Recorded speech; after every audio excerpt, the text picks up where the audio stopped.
بسم اللہ الرحمن الرحیم۔ ناظرین، کیا آپ ایسی ہستی کے بارے میں جانتے ہیں جو آج سے ہزاروں سال پہلے پیدا ہوئی لیکن آج بھی ہمارے درمیان میں زندہ ہے؟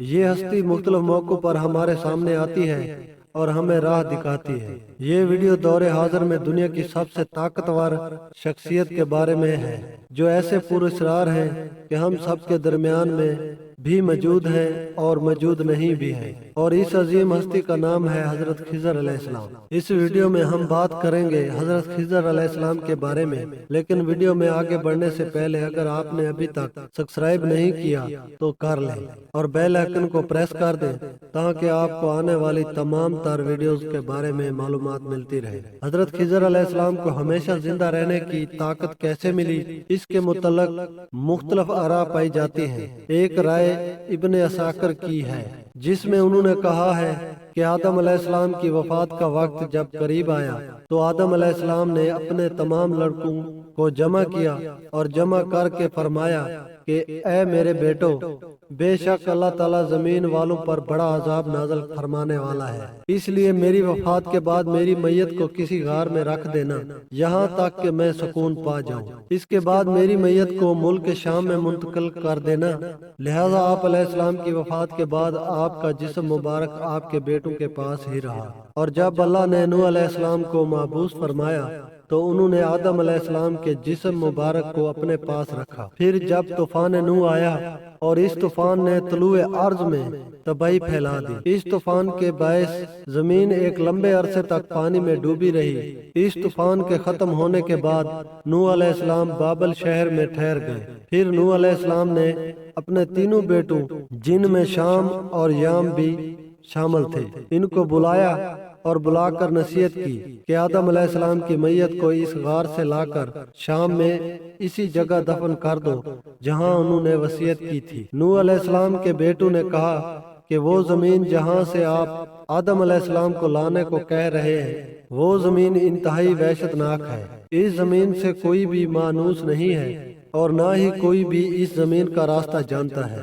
یہ سب سننے کے بعد نوح علیہ السلام نے اپنے بیٹوں کو یہ بتایا کہ آدم علیہ السلام نے اس شخص کے لیے تا قیامت زندہ رہنے کی دعا کی ہے جو شخص آدم علیہ السلام کو ملک شام میں دفن کرے گا۔ دراصل نوح علیہ السلام کے بیٹوں نے آدم علیہ السلام کو غار سے نکال کر ملک شام دفن کرنے سے انکار کر دیا تھا، اسی لیے نوح علیہ السلام نے اپنے بیٹوں کو آدم علیہ السلام کی اس دعا کے بارے میں بتایا تھا۔ روایتوں کے مطابق نوح علیہ السلام کے بیٹے پھر بھی آدم علیہ السلام کی میت کو ملک شام نہ لا سکے، اور پھر ان کے ایک صلبی بیٹے حضرت خضر علیہ السلام نے حضرت آدم علیہ السلام کی میت کو اس غار سے نکال کر ملک شام میں دفن کیا تھا۔ پھر اس پر اللہ تعالیٰ نے آدم علیہ السلام کی دعا قبول فرمائی، اور کہا جاتا ہے کہ حضرت خضر علیہ السلام تب سے زندہ ہے اور جب تک اللہ تعالیٰ چاہیں گے وہ زندہ ہی رہیں گے۔ حضرت خضر علیہ السلام کی کنیت ابو الباس اور نام بلیا تھا۔ آپ علیہ السلام کے والد کا نام ملکان بتایا جاتا ہے۔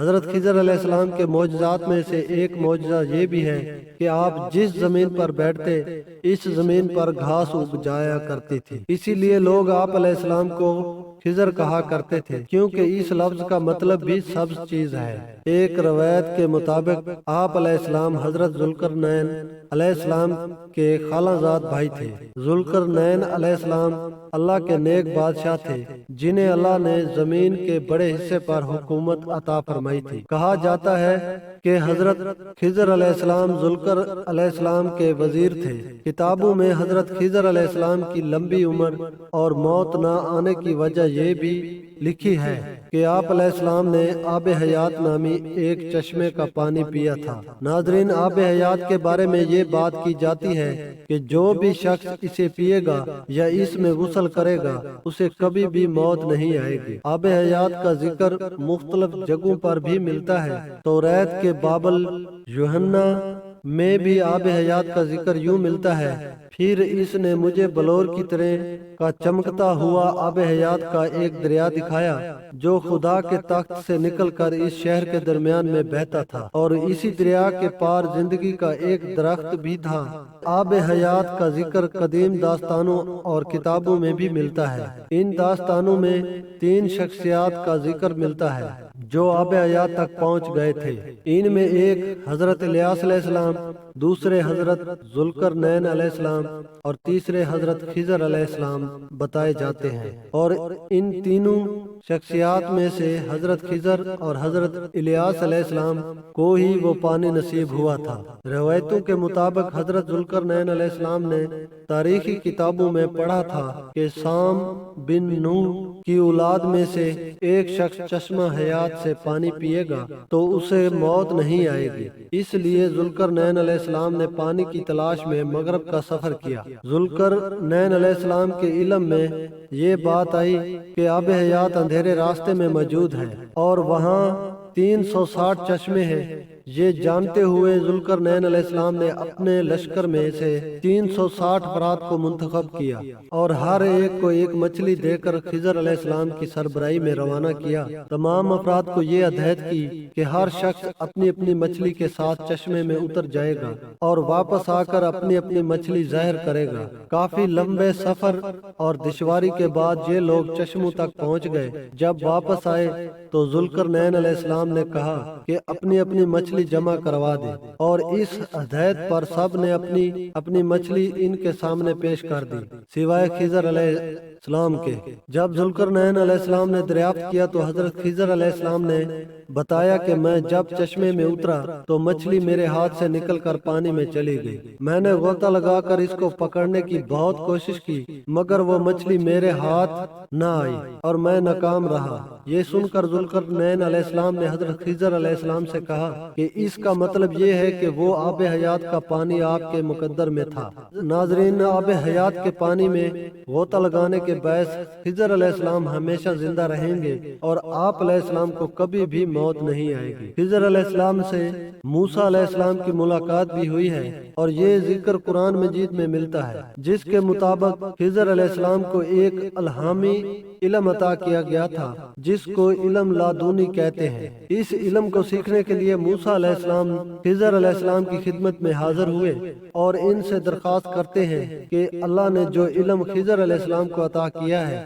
موسیٰ علیہ السلام کو بھی سکھا دے، لیکن موسیٰ علیہ السلام کی جلد بازی اور صبر نہ کرنے پر خضر علیہ السلام موسیٰ علیہ السلام کو یہ علم مکمل طور پر نہیں سکھا پائے۔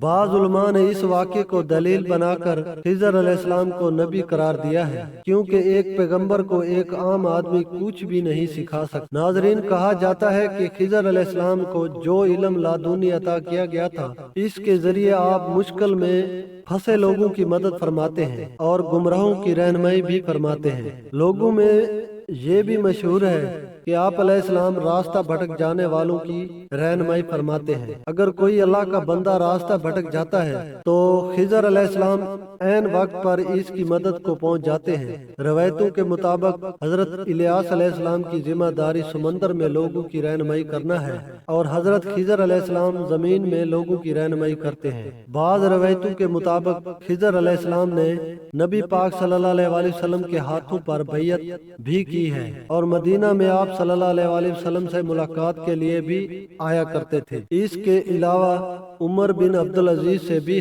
حضرت خضر علیہ السلام کی ملاقات ثابت ہے۔ صحیح مسلم کی ایک حدیث کے مطابق جب دجال مدینہ تک ایک خاص مقام تک پہنچ جائے گا تو پھر مدینہ سے ایک شخص دجال کے مقابلے کے لیے نکلے گا جو اس دور کے مطابق سب سے بہترین شخص ہوگا، اور کہا جاتا ہے کہ یہ شخص حضرت خضر علیہ السلام ہوں گے۔ روایتوں میں کہا جاتا ہے کہ خضر علیہ السلام اور الیاس علیہ السلام دونوں ابھی بھی زندہ ہیں اور ہر سال حج کے موقع پر ملتے بھی ہیں۔ اس کے علاوہ صوفیہ کے نزدیک بھی خضر علیہ السلام کا بہت اعلیٰ مقام ہے۔